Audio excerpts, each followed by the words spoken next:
Hello, Canucks fans, and welcome back to another episode of Canucks Conversation, the show that you can always be sure is going to pronounce every Canuck player's name properly, isn't going to have a eulogy when the Oilers lose a game in this series, and aren't going to focus all of our post-game analysis on where did the Oilers go wrong tonight? How did the Oilers lose this game? Harman, I'm so fired up. I'm so annoyed.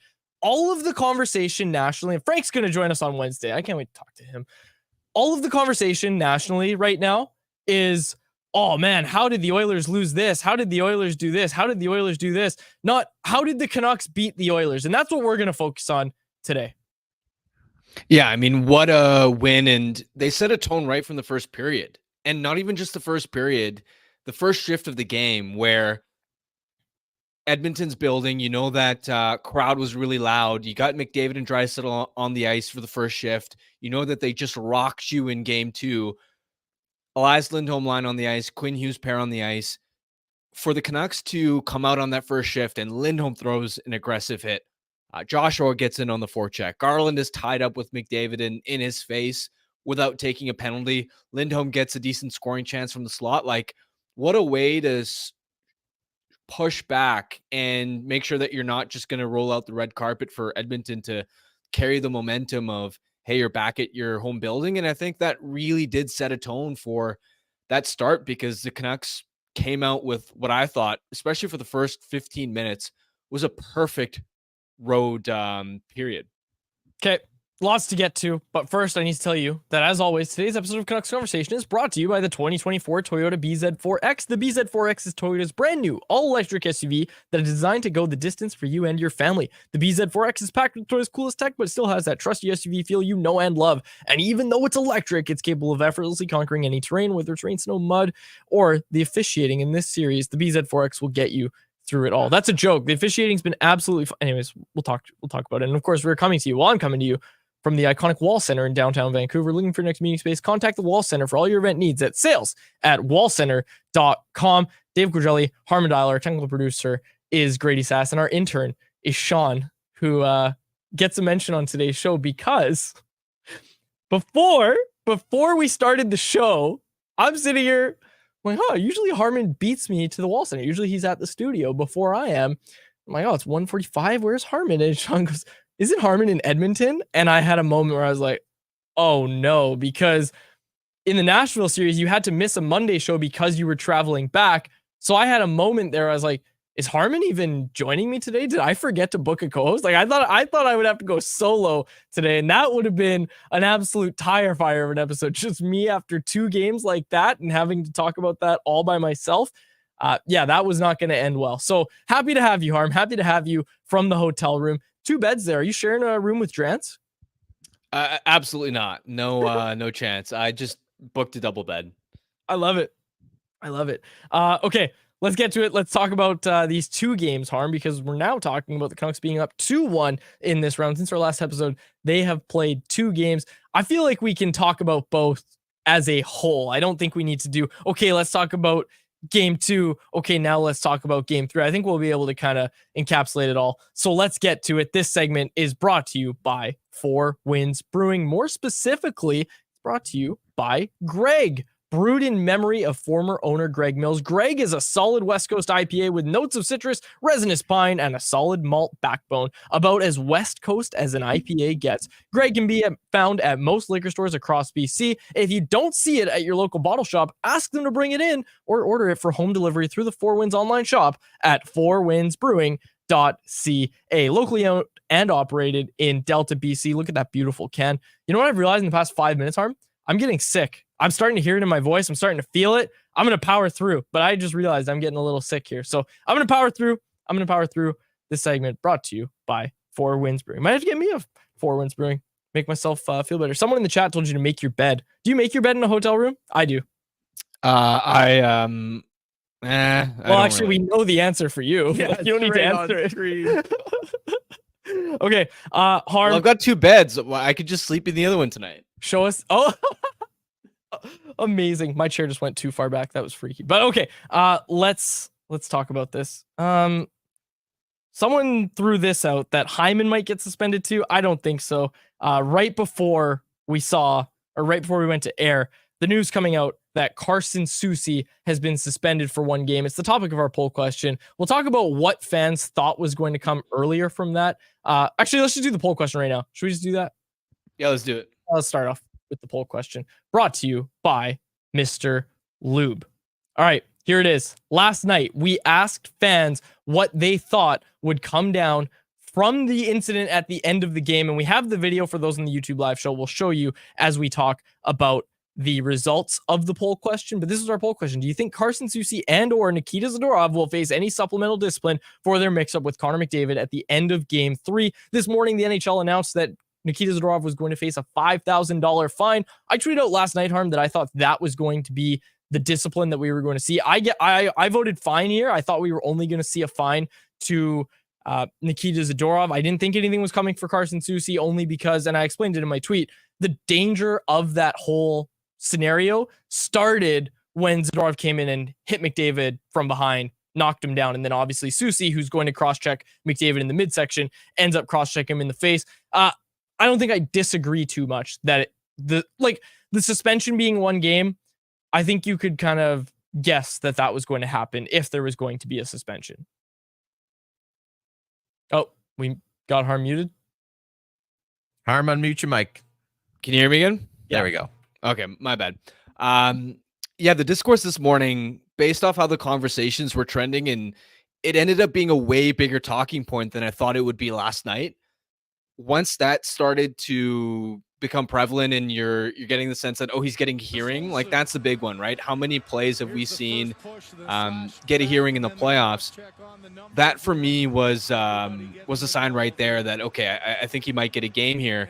To me, the biggest question in trying to examine this play, this situation in terms of whether it warranted a suspension or not, is really coming down to how much do you think intent matters? Because clearly there was no intent on the part of Soucy to cross-check McDavid in the face. It only happened because Zadorov knocked McDavid over, and McDavid obviously his head ended up being lower. Whereas you look at it, and considering McDavid had a 2-hand slash on Soucy right before that, like a cross-check in the chest would have been a perfectly fine retaliatory play. So from that perspective, you can say, well, why does he deserve anything more than a fine? But there's also the other perspective where I'm sure a bunch of Oilers fans are arguing it doesn't matter what the intent is. It doesn't matter if it's on Zadorov or on Soucy. At the end of the day, McDavid got cross-checked in the face. There's a pretty strong precedent for cross-checks to the face getting supplementary discipline, and it doesn't matter whether he intended to or not. Like that's a suspension-worthy play. So I think that's where it comes down to, is how much do you think intent plays a part in whether he should get discipline or not? Yep, fair enough. That was our poll question, brought to you by Mr. Lube, the pioneer of the no appointment oil change. Find them at one of their 16 locations across the Lower Mainland. They also have tire service. Drop by anytime for tire rotation, tire repair, and balancing, servicing all makes and models, including electric vehicles. Okay, Harm, I think the most underrated part of that clip is JT Miller looking around for McDavid's teammates to come rushing in, and him just kind of looking around because no one ended up coming. And then they eventually came, and people in the chat are asking me to look at Zach Hyman there. Yeah, he got Zadorov up high. Yeah, he did. And I think Rick Tocchet talked about that this morning. You were there in Edmonton. What was Tocchett's stance on this? Pretty similar to Soucy. Both of them just sort of pointing out that it was an unfortunate incident. Soucy didn't mean to get him in the face like that. They were both alluding to Zadorov kind of knocking McDavid over. And Tocchet also brought up that he thought there'd be a couple of plays that the league would look at, and I think he was trying to point attention to the Hyman cross-check on Zadorov up pretty high too. And this is where it ends up being such a murky conversation, and why there's such a debate about this topic is, in a vacuum, if you want to tell me that, okay, that cross-check deserves 1 game, I may not agree with it right off the bat, but I can at least understand the logic behind it. The problem is the inconsistency with the Department of Player Safety, right? Because if you're going to punish that, well, look at how many other plays, not only in the series, but in the playoffs have happened that are arguably as dangerous or more, that haven't even gotten fines, right? Like you think about the Kane slew foot on Quinn Hughes, the Derek Ryan spear on Nils Höglander, the Sam Bennett sucker punch on Marchand, which by the way was way worse. Like none of those plays even got fines. And here you have Soucy getting a game. I can understand why Canucks fans feel like, well, why was this the one play that that got picked out when everything else has just kind of been let go? Yeah.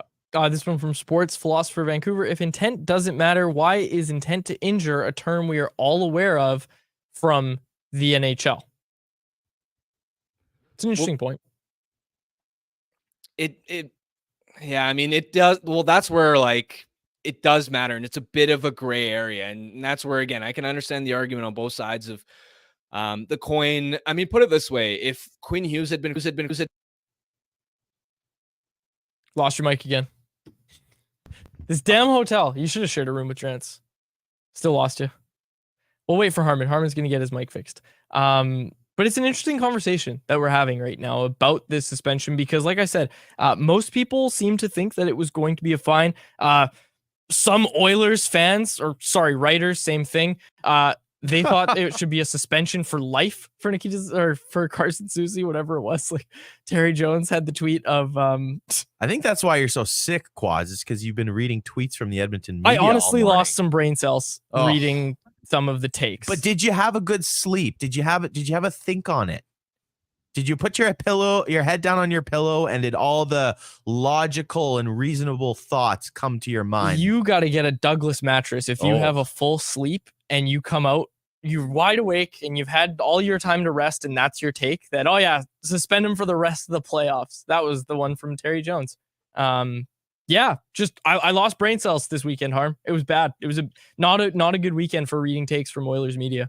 I saw another take from an Oilers media member that said 4 games and was citing like, oh, he deserves a game. Soucy deserves an extra game because of his smile after that malignant play. Called it. Who tweeted this? This is David Staples. Oh my gosh, that's embarrassing. Like he broke it down. He's like 2 plays for that act of savagery or something along those lines. 1 game for something else. Oh, 1 game because it's after the horn had sounded, and another because Soucy was smirking. I had Oilers fans in my mentions saying, well, it should be 6 games because Morgan Rielly got 6 games for cross-checking Ridley Grigg or whatever.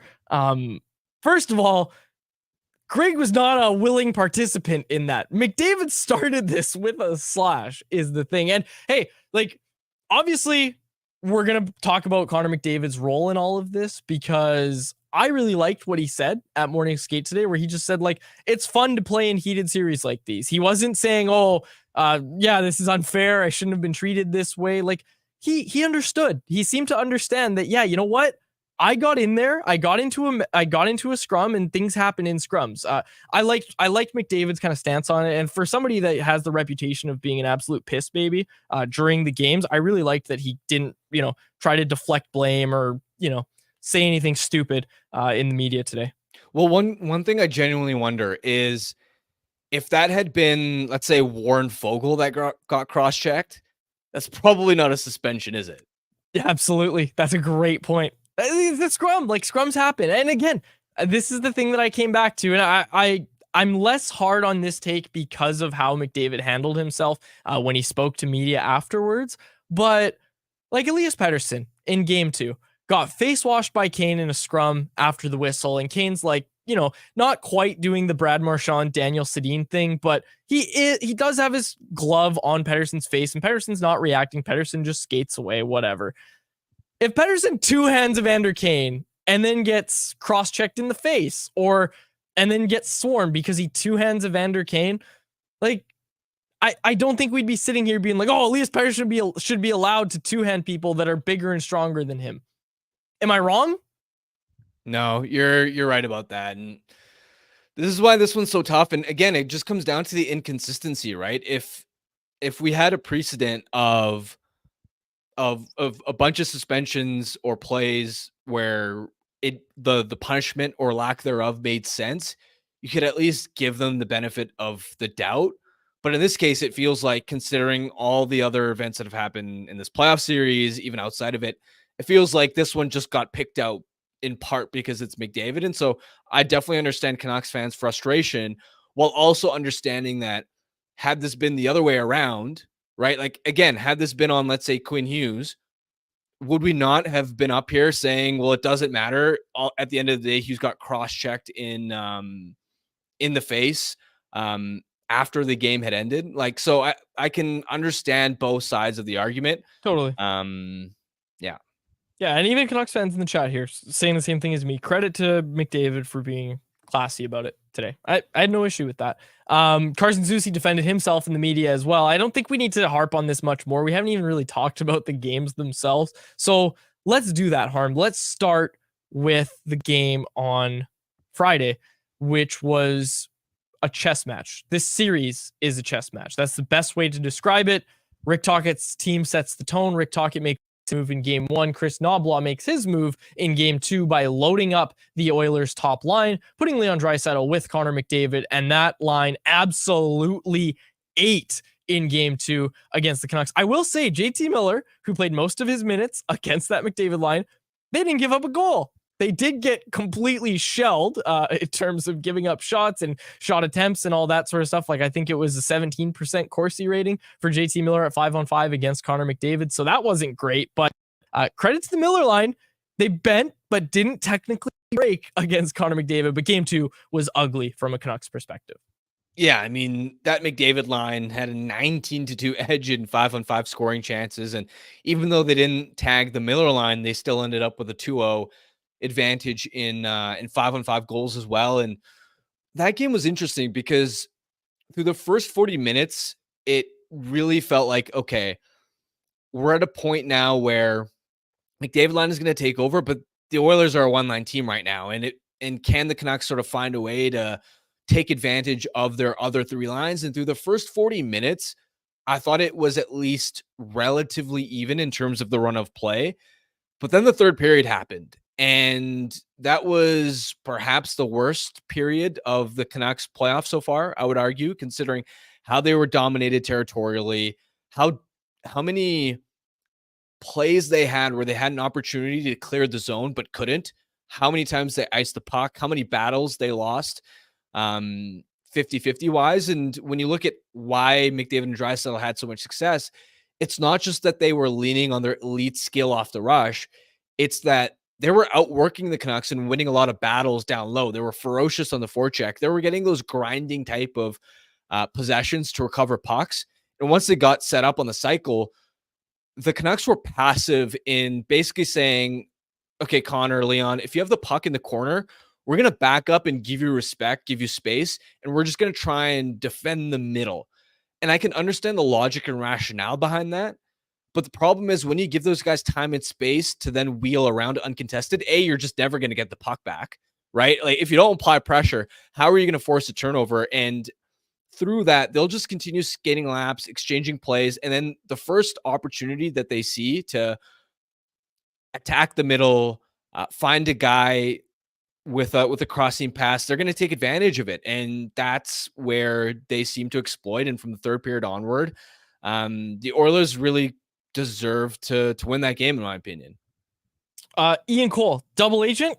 A lot of people in the chat. The discussion is about Ian Cole, who 3 goals, 3 goals. No, he's got 5 in this series, right?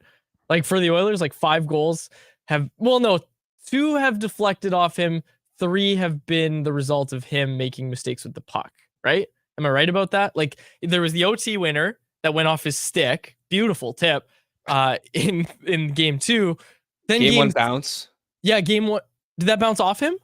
I think Edmonton's third goal bounced in off him. Okay. Yeah, the shot from far up. So we're up to 3 goals that have come off of him and into the Canucks net. Yes. Someone in the chat, Nar, I think it was Nar. No, excuse me. Ty David asked if he's getting the bad breaks due to playing his offside. We assume now with Carson Soucy out of the lineup that Cole is going to play the left side because Noah Juulsen's going to slot in, and I think we're probably going to see a Cole Myers pairing. But I'm curious what it's going to look like. And hey, Ty, your question, if it's because he's playing his offside, I don't know the answer. I'm going to say if he doesn't score a goal for the Oilers in game 4, then yeah, you're absolutely right. It's because he's playing us offside. I'm sure that contributes to things. It's not easy for a left shot to play on the right side, but Cole does have a lot of experience in big picture. I don't think that's like the big reason why. And if you automatically had him on the left side instead, that he wouldn't be making mistakes. Sure, it changes the angles and some of the situations that he finds himself in. For example, the OT winner that he tipped in, he's probably not on the right side of the blue paint to tip that in if he's playing the left side. But big picture, I don't think it's just that which has caused Cole's struggles in the series so far. Jimmy Honeywell, Ian Cole is the Oilers' depth scoring. We were talking about depth on depth. Yeah, interesting pivot, I guess, to go from game 1 to game 2, because after game 1, Tocchet spoke about how when they're loading up their lineup like that, you need the rest of your lineup to go out and win their matchups. Nobody did that in game 2 for the Canucks. As a result, Niels Höglander comes out of the lineup. Phil DiGiuseppe was away from the team for personal reasons. And of course, we hope it's all good with Phil and nothing but the best for him and his family. But we do see Nils Åman come in. Nils Åman looked good. Linus Karlsson looked good. Carly, as he's called in the Canucks locker room, gets the game puck for his steady play. Look, as somebody who didn't love that decision from the Canucks, Harm, I thought Linus Karlsson played pretty damn well in that game for, being thrown into the fire in his first NHL playoff game. Yeah, he was strong on his stick. He made a couple of plays on breakouts, poised under pressure to help that line transition up the ice. He had one decent chance in the first period. Tocchet trusted him so much defensively that he had Karlsson on the ice for a shift with less than 2 minutes left, holding a lead. Like, that speaks volumes, and you can see the skill set in terms of the small area stuff that he does, how well he protects the puck down low and sort of not turning it over when he's being pressured by Oilers defensemen the way that Höglander did, for example. Now, does this mean that he's the ideal winger for Pettersson? Absolutely not. But look, the bar is so low right now where you've got Ilya Mikheyev, who is completely unnoticeable except for when he's flubbing scoring chances, and Höglander to this point, who just couldn't make plays with the puck, was constantly turning it over. That even a baseline level of defensive responsibility at this point is like, oh my God, he's at least not actively hurting the line. So he's definitely earned himself, I think, another opportunity to play in game 4. Yeah. I'm curious if we're going to see any other lineup changes. Like, obviously Noah Juulsen's coming in. Ian Cole is going to move up the lineup. They're going to be without Carson Soucy in game 4. If you're just joining us, folks, because we do have the numbers skyrocketing right now. If you're just joining us, Carson Soucy has been suspended for 1 game by the NHL Department of Player Safety. So Canucks will be without Carson Soucy when they take on the Oilers tomorrow for game number 4, with the Canucks leading this series 2-1. Let's talk about this second game a little more, Harm. We've touched on Linus Karlsson. We've touched on a few different things, but ultimately the story is Arturs Silovs in this game. Arturs Silovs had this performance. He's not here. I'm probably take a victory lap when I talk to him next, but Frank and all these people coming out, I don't know if Silovs was good enough in game 1. Maybe you go to Casey Smith in game 2. Just stop. And I called it. Like, I called it on this show. I call it all the time. I said that was a weak performance from Silovs. I'm expecting a bounce back. He's better in game 2. He's even better in game 3. Yeah, he was terrific. And for me, like, for as great as Silovs was, though, there are so many other storylines coming out of the game.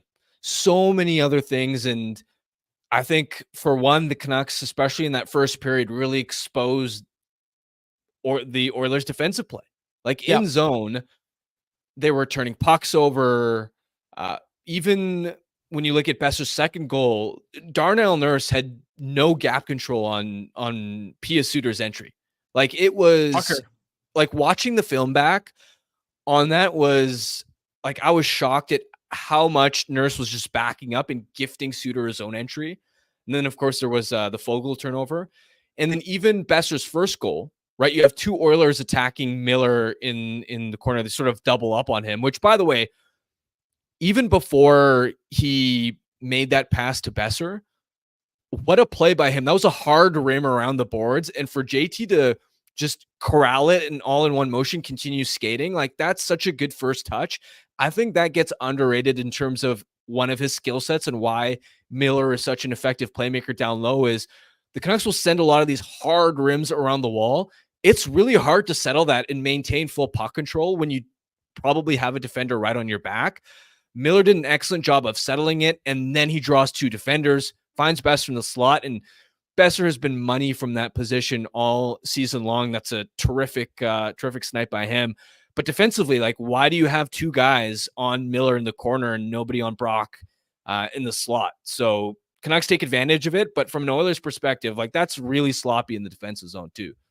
Yeah, I mean, what's the surprise here? Like, I said it after game 1. I said, I'm convinced if you just keep skating at Darnell Nurse, he'll eventually through the Zamboni doors. Like, he'll just keep skating backwards until he's off the ice, because he doesn't know when to step up. It's crazy. It's crazy to watch. This is a National Hockey League defenseman. And as somebody who's played the game, roll that clip of me clapping one at Rogers Arena. Got to be a better way to say that. But when I was on the ice at Rogers Arena, I can't really skate backwards that well, Harm. But look, if someone's coming in on me, I'll tell you, I know when to stop.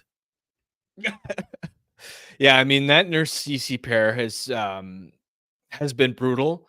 The Canucks need to continue to take advantage of all the minutes where Ekholm and Bouchard aren't on the ice, and they definitely did a good job of that in game 3.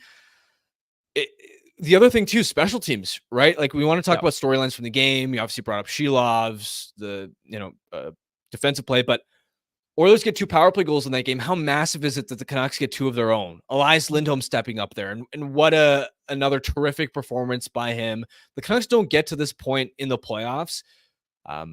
First, I mean, what he did to help clinch that Nashville series and to be up 2-1, 2 goals, 2 goals there. They don't get to this point without Elias Lindholm's contributions.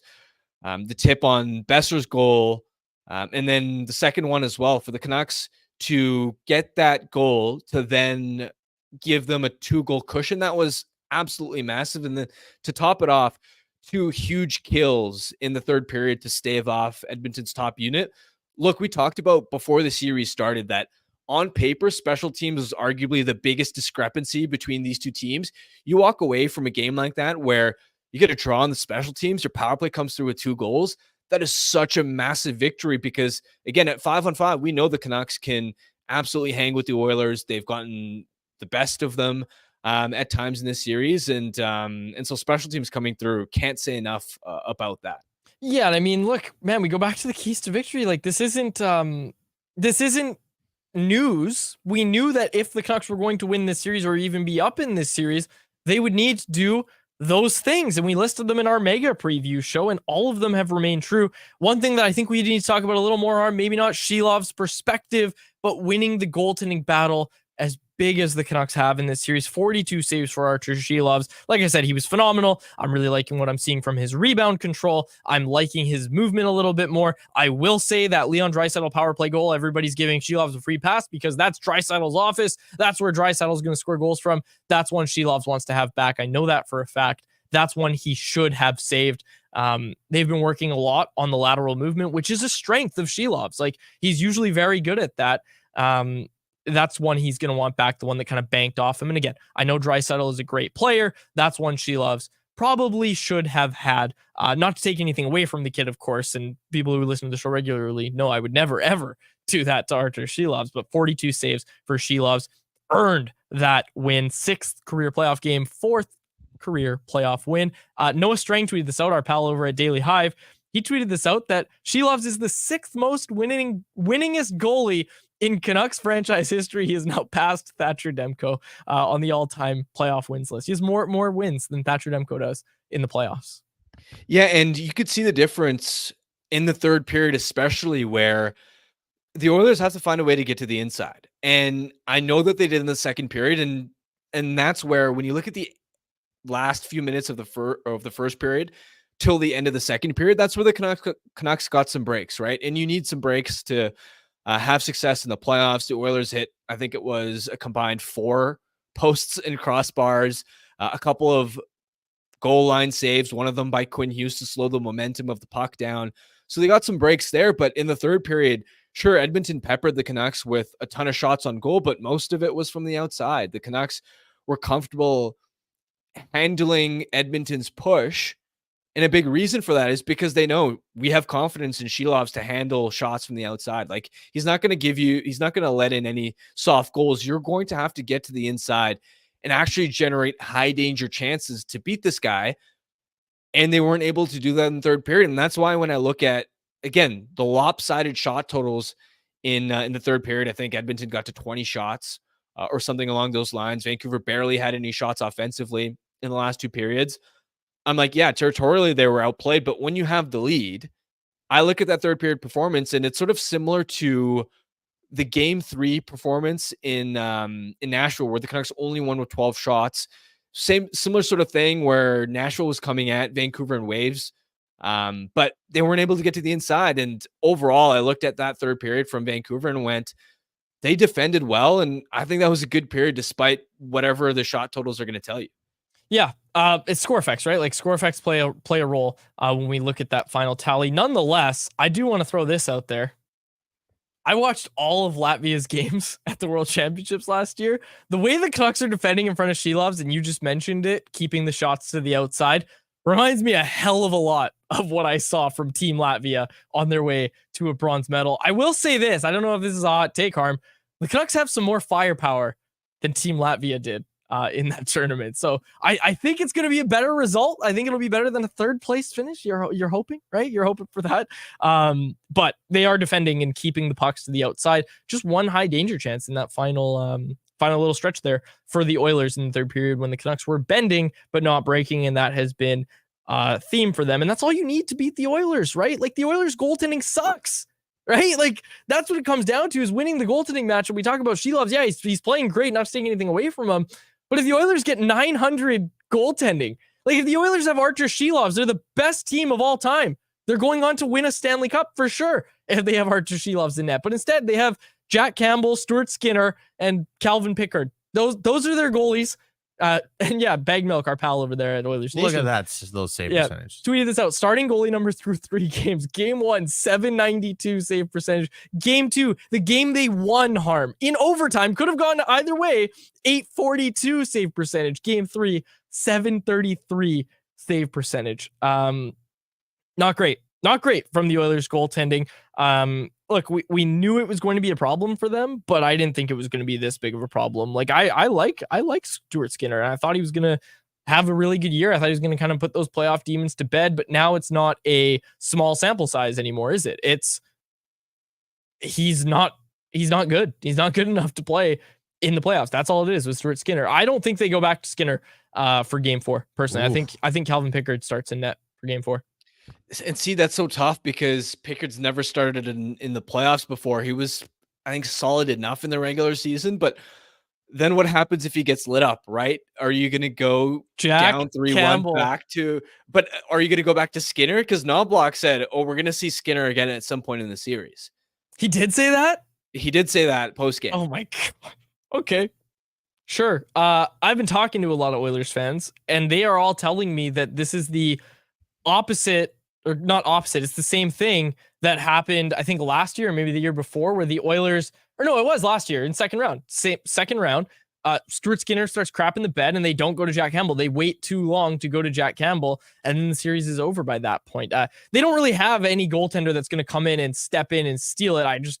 I don't think Stuart Skinner is that guy. Like, he's not that guy. He's not going to be the one that gets you through this. I don't know. I think Chris Knoblauch is a really good coach. I think he should have been the runner-up for the Jack Adams, but coming out and saying something like that, I get it. You want to give your guy confidence, but that shouldn't be your guy anymore. True, but he also, like, keep in mind, he's a coach that says a lot without actually saying a lot. And so for him to come out and first, when he's asked about the goaltending, just sort of sigh and be like, yes, we need more saves. Like, that's as damning a criticism of Stuart Skinner's play as you're going to get. Like, Knobloch isn't like Tocchet, where he's just a straight shooter and fires off the hip. Knobloch rarely has any like headline worthy quotes, and so for him to straight up say we need more saves from our goaltender, like that's the context for him sort of saying like, we'll see Skinner again at some point in this series, and at the same time acknowledging that they haven't decided who's going to start the next game. Yep. And you guys talked about the lack of shots the Canucks have had on goal, especially in that third period last night. Well, if Stuart Skinner isn't making a lot of saves, that's when the shot quality over quantity can come in, because you can throw things at the net. You've seen pucks go through them. You've seen Brock Boeser beat him clean. You've seen tips go through him. You know, that's when you can kind of just start throwing things at him and hope for the best. And so far, like we just saw the stats on the page, he's stopping pucks at a very suboptimal rate. Yep. A lot of Oilers fans in our chat today. Welcome. And they are all saying Stuart Skinner, trust Stuart Skinner.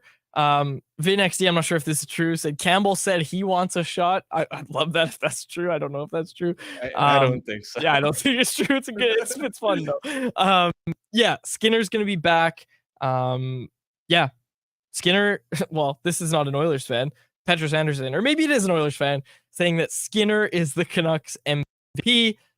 I don't. Okay, like if the Oilers fans are saying, yeah, put Skinner back in there. I thought that would be the take among Canucks fans is, yeah, start Skinner next game. Like I thought that'd be what Canucks fans want to see. Yeah, I don't know what to do about this. Like, honestly, it's like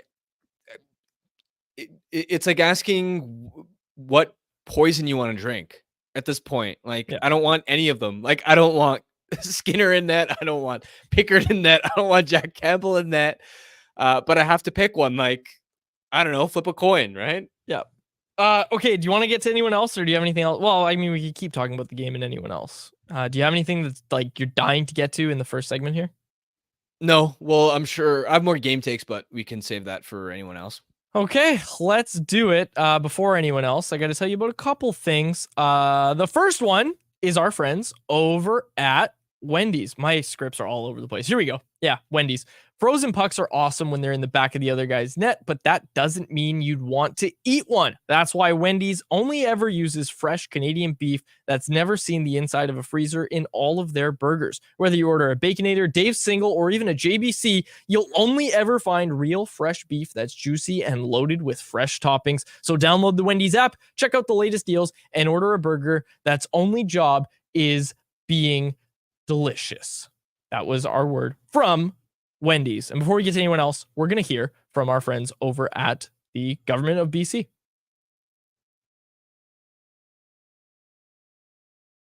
Now, to hear from helpstartshere.gov.bc.ca. We've all heard of the overdose crisis, also known as the toxic drug crisis. But did you know that it affects men disproportionately? Last year, 78% of people dying here in BC were men, and the majority were 30 to 59 years old. It's not easy to struggle with addiction, and the stigma around it can make it harder for people to reach out for help. But there is help and support available. Every journey is different, and the thing that helps might not be the same for everyone. So when someone does reach out, be compassionate and have open, non-judgmental conversations. We here at Canucks Conversation want to be part of the solution. If you or someone you care about is struggling, you can find support and services near you at helpstartshere.gov.bc.ca. You can also watch powerful real-life stories of recovery on the Help Starts Here website. Anyone else brought to you by the Vancouver Canadians. The great spring weather is here, and it's time to get out to the Nat to catch your Vancouver Canadians in action. The Seas are on the road, but have a 6-game homestand starting on Tuesday, May 28th, which includes a superstar appearance from Buck Martinez on the 28th, a nooner at the Nat on Friday, May 31st, and a family fun Sunday on June 2nd. Catch fireworks, giveaways, Friday nooners, and superstar appearances all spring and summer long. Get your tickets at 604-872-5232 or go to CanadiansBaseball.com. Nice weather. We've been having some nice weather. Not so much today, a little more cloudy, but it's always a good time to get out to the Nat. Okay, lots of people in the YouTube live chat today. I'm curious what people are wanting to talk about today. I like this. Actually, should we start? Yeah, I'll start with this. This, I didn't talk about it on Twitter because I don't, Twitter's stupid. This article from Mark Spector last week, I'm sure you saw it. Everybody's like, oh, why is no one coming to the defense of the Vancouver market? I'll do it for you. That article was dumb. Like, all these people, and I'm sorry to the people who did it, but we're like, oh, this is a well-written article. This is awesome. The people in the Vancouver market, embarrassing, in my opinion. This idea that, it has solid structure and storytelling ability. That's great. I was in AP literature too, Harm. I can write. Doesn't mean everything I write is a banger. That certainly wasn't. If I wrote an article just completely misunderstanding a concept that I spoke with so much confidence about, and I know I do that sometimes on this show, but if I have no clue what I'm talking about something, and I come out and just speak with a ton of confidence and write about a ton of confidence about it, and then I publish it, I deserve to get flamed. I don't even think it's worth our time really talking about it, so I'll just leave it at that. It was a dumb piece. Like, it wasn't well thought out.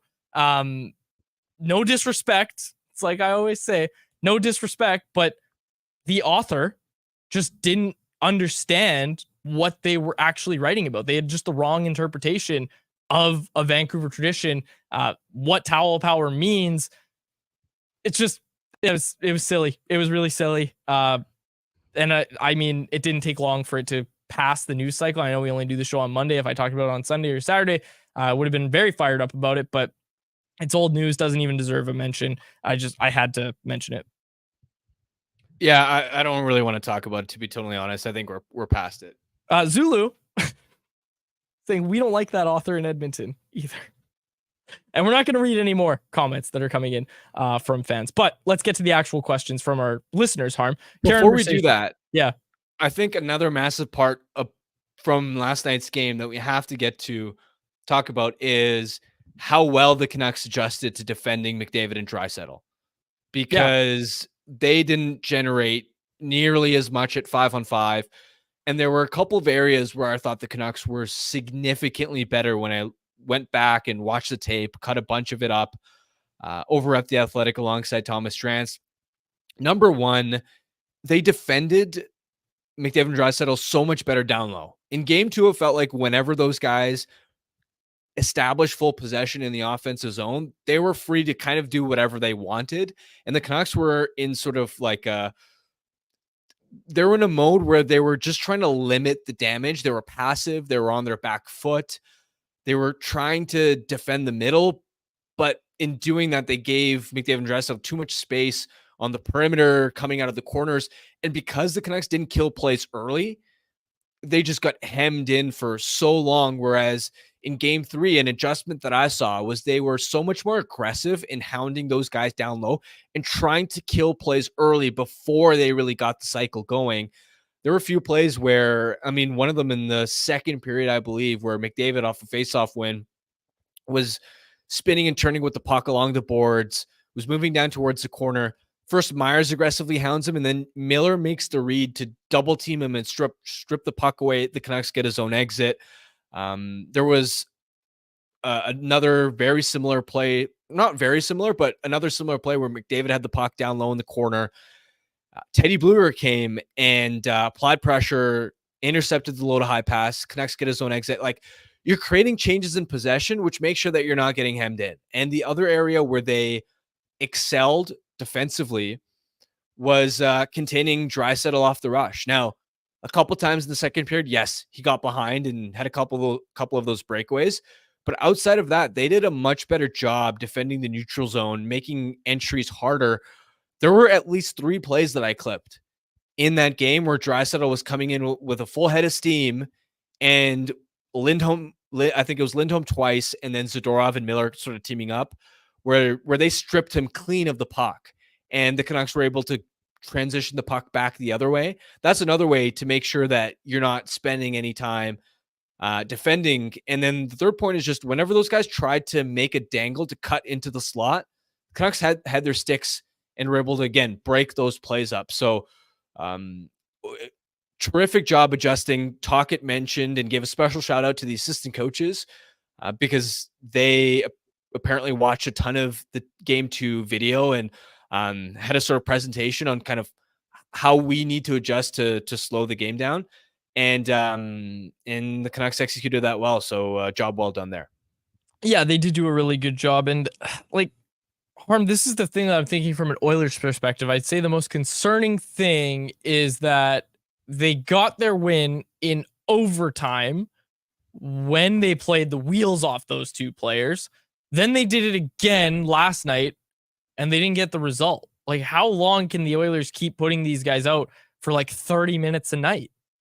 Yeah, and I straight up asked Knobloch after the game about that, and he straight up admitted, like, I can't play these guys 30 minutes a night every game. And this is where, in my mind, you have to split up McDavid and Draisaitl if you're the Oilers. You can't be a complete one-line team, and this is where one of the other issues that Edmonton has had in previous playoff runs has been a lack of secondary scoring. Outside of especially, you know, those two big guys. I mean, last playoffs, for example, I know Hyman was a little bit banged up, but he didn't produce a lot at 5-on-5. Nugent Hopkins went quiet at 5-on-5. And it's kind of ironic because in game 3, that was arguably the depth lines from Edmonton's perspective. They were actually creating some chances. It was maybe one of their better games. When you think about Ryan hitting a post to crossbar, Kane off a crossbar, I think Connor Brown hit a post. And yet, like, what I keep coming back to is, well, if that's one of your better performances and you still can't hit the score sheet, are you ever going to do it in the series? And they're just too thin. They're too thin when they load up the top line. I don't think Nugent Hopkins can drive a line at center, right? Nugent Hopkins is a great player, especially on the power play. He can be an excellent complementary winger, but I'm not convinced that he can drive play as a centerman. Evander Kane has taken a serious step back. He looks slow. He doesn't drive play. Warren Fogle, who is basically Edmonton's Nils Höglander in the regular season in terms of a really efficient 5-on-5 scorer, his play has fallen off a cliff in the playoffs. And then, like, the biggest disappointment, if you're an Oilers fan and looking at your other lines, is they've gotten nothing out of that third line. Like, Ryan McLeod is a player that in the past has shown like some speed and some sign that, okay, he should be more than what he is. And he hasn't scored a point in these playoffs. Look at Corey Perry. Perry historically has been such a factor in the bottom 6 for playoff teams. He's been very, very quiet. And so in my mind, you have to split those guys up, A, to make sure that their workload is a little bit more reasonable, and B, just because you can't be a one-line team at 5-on-5. Yeah, that's what it comes down to. And again, the goaltending as well. I keep coming back to that, is you can have all the firepower you want up front, and you know, the top of your lineup is very, very good. There's too many holes. There's just too many holes. I think in this roster, right? It's just, yeah. I don't know. I don't know where to go from here, Harm. Like, I don't want to keep looking at it from an Oilers perspective because I feel like that's what everyone's doing. I think the Canucks have adjusted well in this series. I think the Canucks have done a good job. And again, I got to give the flowers to Arturs Silovs. Like, he was really, really good last night. I've been confident in him for years. He's playing really, really well in this series. Where would you like to go from here? I'll ask you. Well, another factor, as we're just sort of discussing, you know, depth, is like one of the keys to the series that we mentioned before it even started was what offense are you going to get outside of the Miller line at 5-on-5 or at even strength, because they also scored a 4-on-4 goal earlier in the series. And when you look at game 1, right, they got so much production from that Lindholm line. Each one of Lindholm, Garland, and Joshua scored, right? So Vancouver got middle 6 scoring in game 1.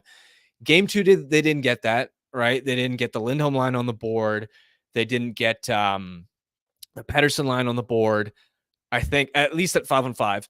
And then in game 3, it's like, okay, sure, Lindholm and Pettersson, those lines didn't score at 5-on-5, but Lindholm scores 2 on the power play, right? And so it's like, it's for the rest of the series, you're going to need one of either the power play or the middle 6 at 5-on-5 to come through offensively. And if that happens, there's a good chance you're going to win that game. That's happened in games 1. That's happened in games 3. It didn't happen in game 2. And that perfectly correlates with the games that they've won and the one game that they've lost. This is interesting because I'm looking at this series and saying, from a Canucks perspective, what's the highest letter grade they've gotten in any of these games? I'd say, like, we still haven't seen the best version of the Canucks that we could possibly see. Like, I still think this team has more to give. That's the, I think, good thing from a Canucks perspective, is this team has a lot more to give. Obviously, with the depth throughout their lineup, I think that's a positive from a Canucks perspective. And you kind of mentioned it there.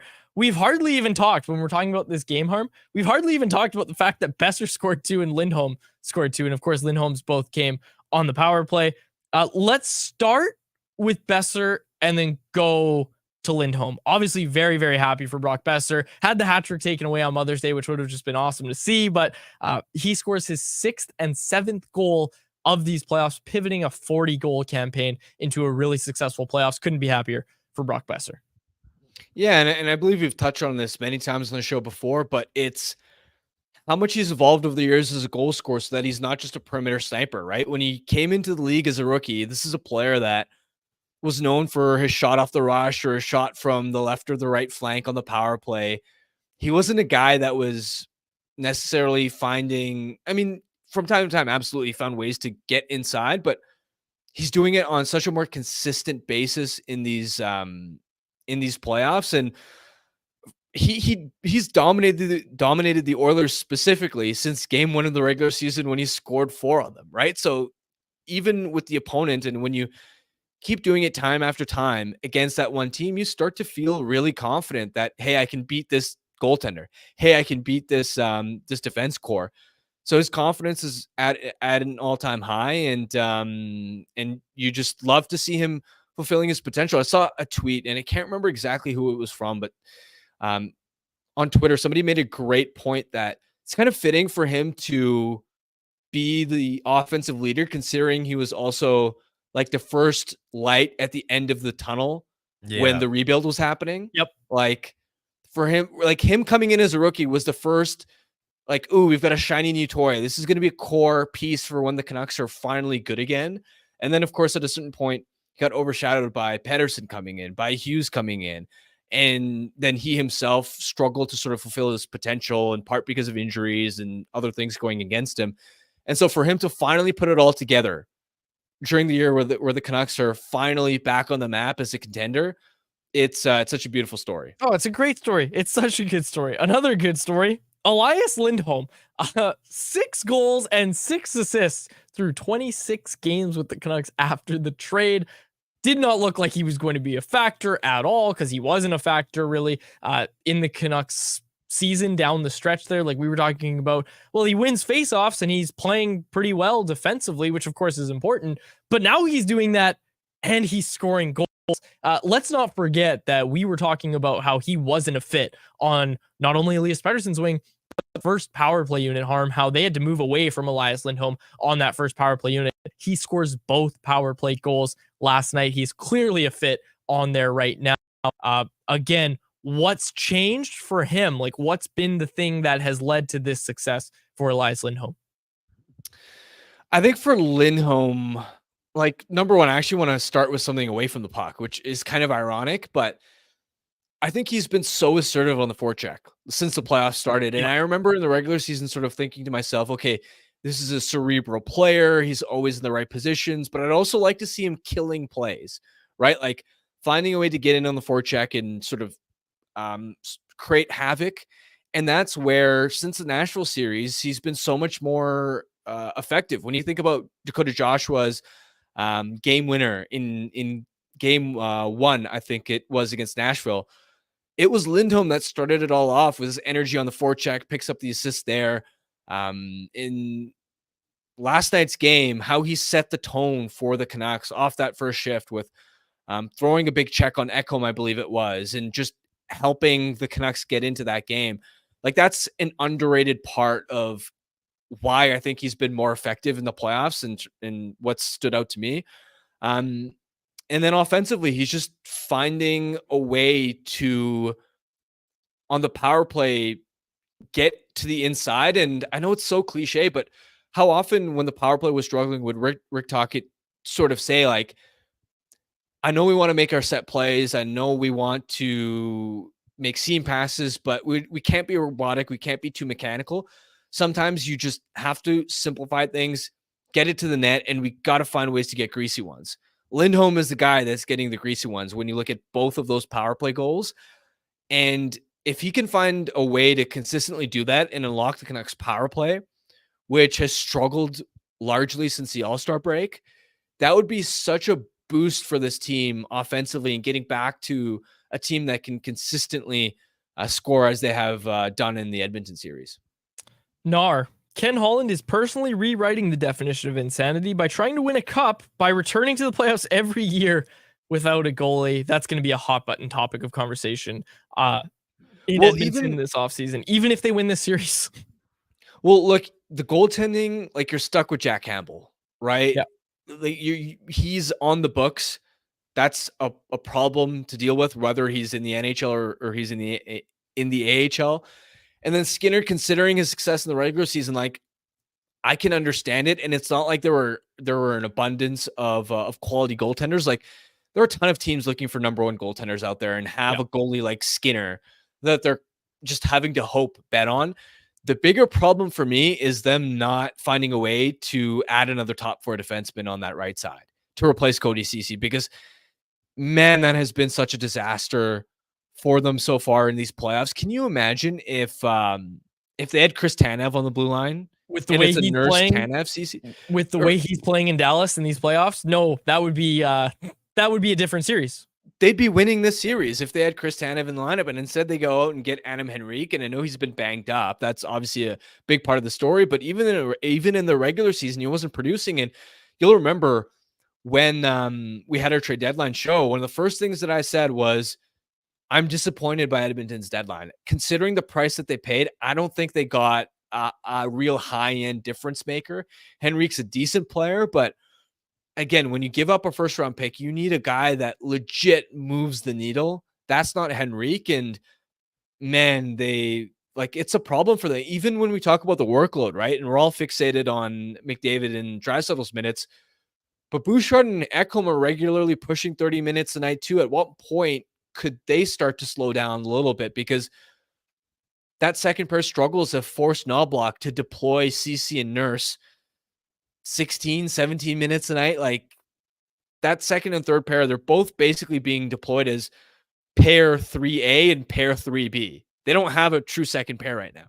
No. And you talk about the Oilers' lack of deadline moves, or lack of impact, rather. Look at the Canucks last night. Elias Lindholm, 2 goals. Nikta Zadorov, all over the place. Like that, the impact they've been making for Jim Rutherford and Patrick Allvin to get ahead of the market, to get them situated into the Canucks system. Now you're really seeing that pay dividends, right? Like, sure, Lindholm, when he first came here, was struggling. He didn't look like he really fit really anywhere in the lineup until he started to get reps with Joshua and Garland.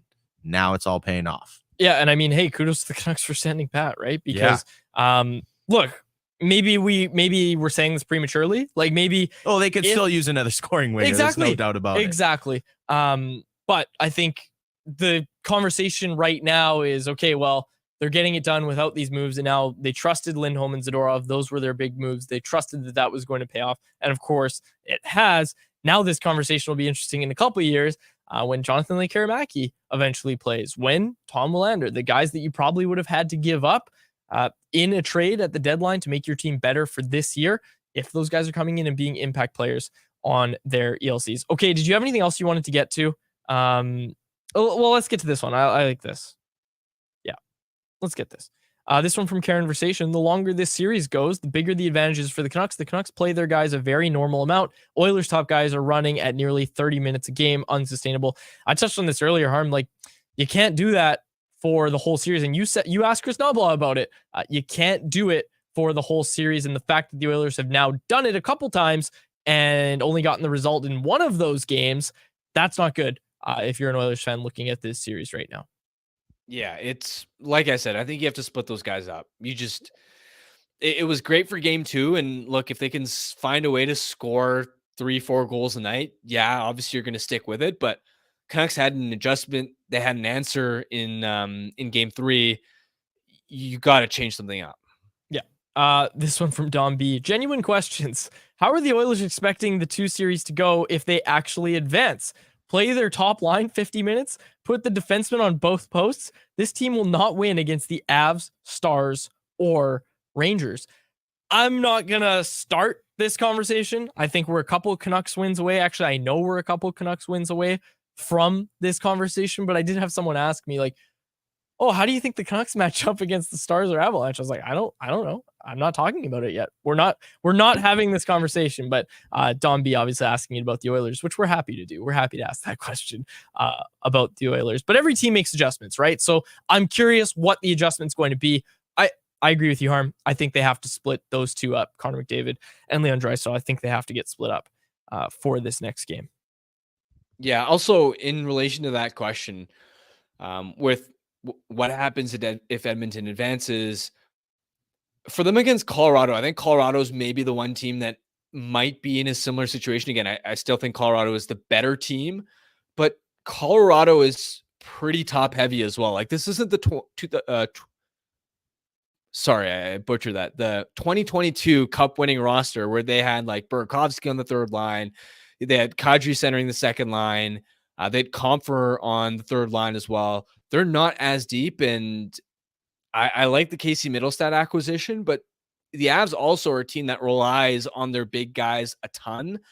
Now, the difference with Colorado is their blue line is significantly better. Yeah. Right? You got Taves, you got Makar, Sean Walker, Sam Girard, Josh Manson. Like I have so much more faith in the Avs blue line, but the Avs also in Georgiev have a goaltender who could implode at a moment's notice, right? I know he's playing well recently, but like that would probably be a close competitive series if it ended up going that way.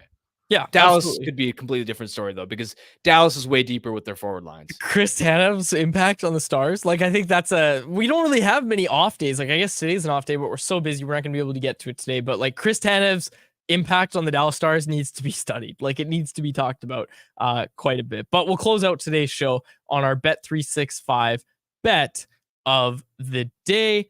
This is brought to you by, you guessed it, Bet365, a proud partner of Canucks Conversation. Open an account with Bet365 today and bet on a huge range of markets. Whatever the sport, whatever the moment, it's never ordinary at Bet365. Be sure to use code VANBONUS when you sign up for an account today. Keeping it simple, folks. Brock Boeser to win the Conn Smythe Trophy at plus 3,500 odds. You can go get that right now over at Bet365. Must be 90 plus play. If you choose to play, please play responsibly. Okay, we'll close it out. We'll close it out there for my co-host Harman Dial, live from Edmonton, and our technical producer Grady Sass. My name is Dave Gugelli. Thank you so much for listening to an episode of the Canucks Conversation. Canucks Conversation with Harman and Quads, brought to you by the Toyota BZ4X. The BZ4X's fresh look is just an added bonus to its range, since you can drive up to 406 kilometers on a single charge. That's enough to get you from Kitsilano to Whistler or Kamloops to Kelowna and back, and still be home in time for the game. Now that's what we'd call electric. The best part, by choosing electric, you can get up to $11,000 in rebates and incentives. The BZ4X are in stock and selling quickly, so make sure to visit shoptoyota.ca or your local Pacific Toyota dealer to get your hands on one. Canucks Conversation is live Monday through Friday, every weekday at 2 p.m. over on the Canucks Army YouTube channel. Make sure you like, subscribe, and interact in the YouTube live chat every day with us, folks.